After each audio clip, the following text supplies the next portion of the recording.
So I'm not a film critic. I don't even watch a lot of movies, really. I don't think I'd be particularly good at reviewing films. I don't know how I would go about structuring a film review. I don't intend my channel as a film channel, because that's just not my specialty.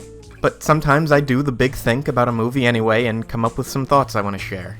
So consider this less of my usual thing and more of a meandering consideration of themes and ideas I've been mulling over. Put it more in the vein of my World of Warcraft video.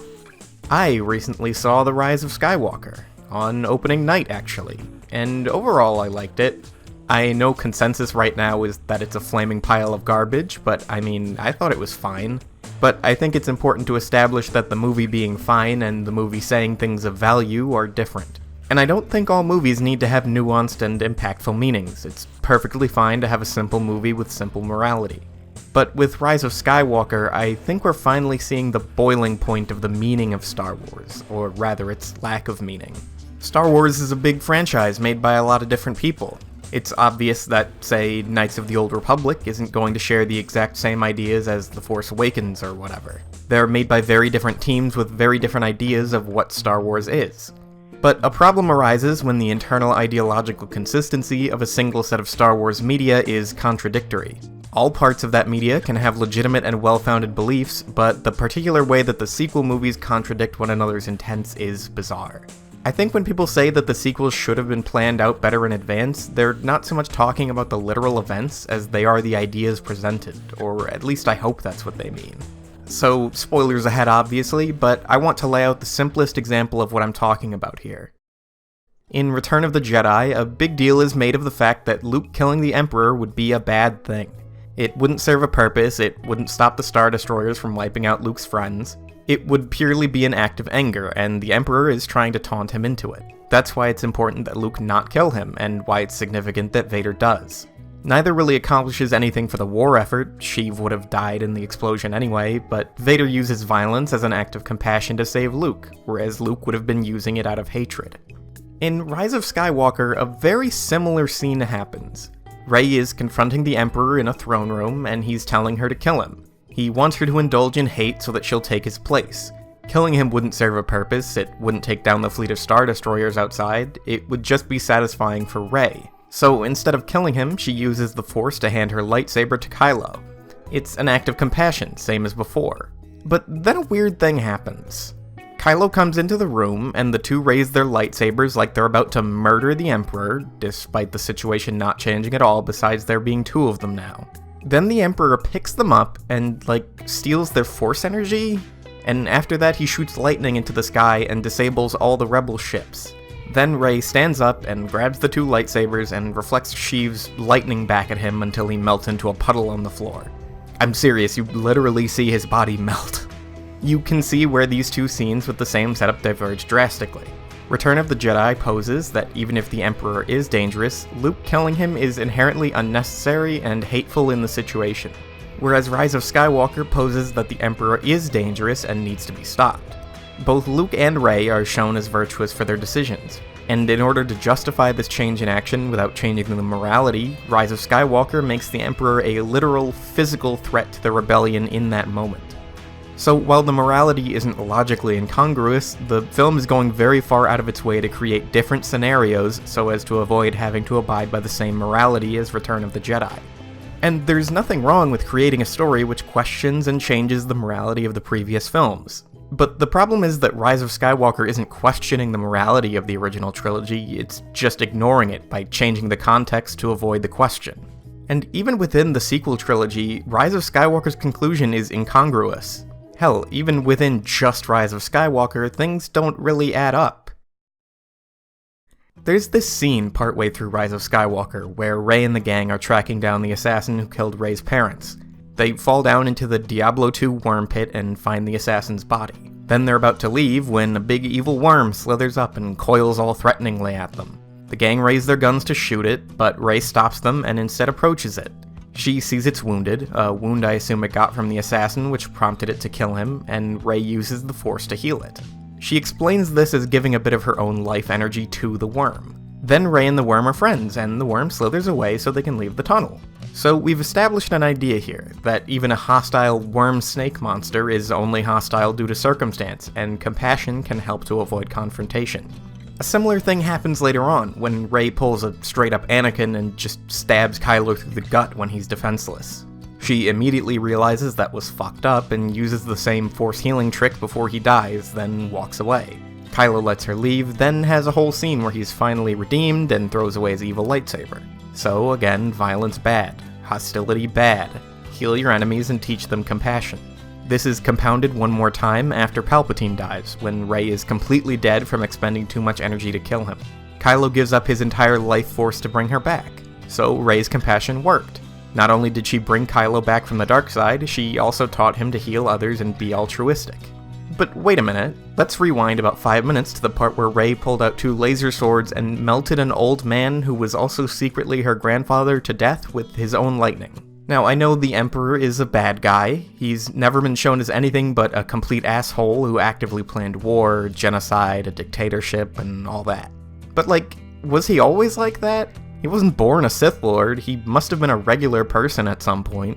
The whole movie is about Rey refusing her evil destiny and declaring herself a Skywalker to symbolically claim that her bloodline isn't important. It's an outright dismissal of nature over nurture. Rey isn't evil just because she can shoot lightning from her hands. But Palpatine gets melted into mush. No compassion for him, no attempt to understand why he is the way he is. He just gets lightning in his face for the 3rd time in the series and dies. And I'm not saying that Palpatine needs a Vader redemption moment where he sees the error of his ways and becomes good Sheev. But why are we taking the very simplistic, shallow villain of the original trilogy and planting him into a sequel trilogy which is obviously trying to add nuance into the morality of the Star Wars universe? Before I go any further, I have a confession. I don't hate The Last Jedi. I have a very complicated mixed opinion on it. I like Luke's character in it. I think it's a strong way of presenting the idea that the universe is more complicated than the OT implied. Luke has had a long time to think, and he has different ideas about the Force and the Jedi than he used to. He knows that the Jedi basically put Palpatine in power and didn't do shit to help people, but the movie eventually brings him around and reminds him that he isn't the old Jedi, and he's still capable of making up for the mistakes he's made. He's not doomed to failure, and he can still be a symbol to the people who look up to him, even if he can't take down the Empire single-handedly. The universe might be more complicated than a good guy with a lightsaber killing the bad guy, but that doesn't mean we have to resort to nihilism. And I like that stuff a lot, even if it's not as developed as I wanted it to be, and a lot of the movie is bogged down by the other plots. I still insist that a Last Jedi that was only Rey, Luke, and Kylo could have been fantastic.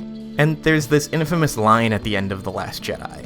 After saving Finn from throwing his life away, Rose says, "We're going to win this war, not by fighting what we hate, but by saving what we love." It's a corny line. Rose and Finn as a whole weren't exactly my favorite part of the movie, but it's a clear statement. Violence and bravado aren't what win wars. Luke didn't harm a single person in the climax of Last Jedi, but he still saved a lot of people and did something noble. Compassion and love in a morally gray universe, that's what The Last Jedi was going for. Selfless compassion saves Finn from throwing his life away, compassion leads Luke to save the rebellion, compassion saves Kylo Ren, compassion saves Rey. Kylo Ren's mistake was trying to remove love from his life by killing his parents, but embracing love is what saves him. But when it comes to Old Man Sheev, this one guy, this one evil dude, compassion doesn't exist. Depth doesn't exist. A moral gray doesn't exist. In this one and only instance, violently murdering a person saves the day, because that guy was evil from the day of his birth, apparently. And it's just... Look, I'm not gonna spend time trying to defend The Last Jedi. I don't even like it that much. I don't think it accomplished what it set out to do. Last Jedi was not the way to lend depth to Star Wars, and you can tell because there's already lots of extended universe material which does that job way better. Like the Clone Wars shows or Knights of the Old Republic. But it tried, at least. It honestly tried to go to interesting places with the things laid down before it. It's fine if you don't like The Last Jedi, I completely understand that. But you have to acknowledge that it tried to be a movie about things instead of about a giant superweapon and an evil emperor. And it's fine to not want Star Wars to be about things and to instead want a feel-good satisfaction type movie. But you can't just make a sequel to a movie that was about stuff and have that sequel outright contradict basically everything the last movie was about. Because then you have a trilogy of movies that feel like they're saying absolutely nothing. A trilogy that feels like it was slapped together by people who had completely contradictory ideas that weren't reconciled. The sequel trilogy isn't about love or redemption or forgiveness or compassion. Instead, it's about 7 hours long. If there's any one thesis I could stab at and say the sequel trilogy might be trying to do, it'd be the formation of synthesis between the original trilogy and the prequels.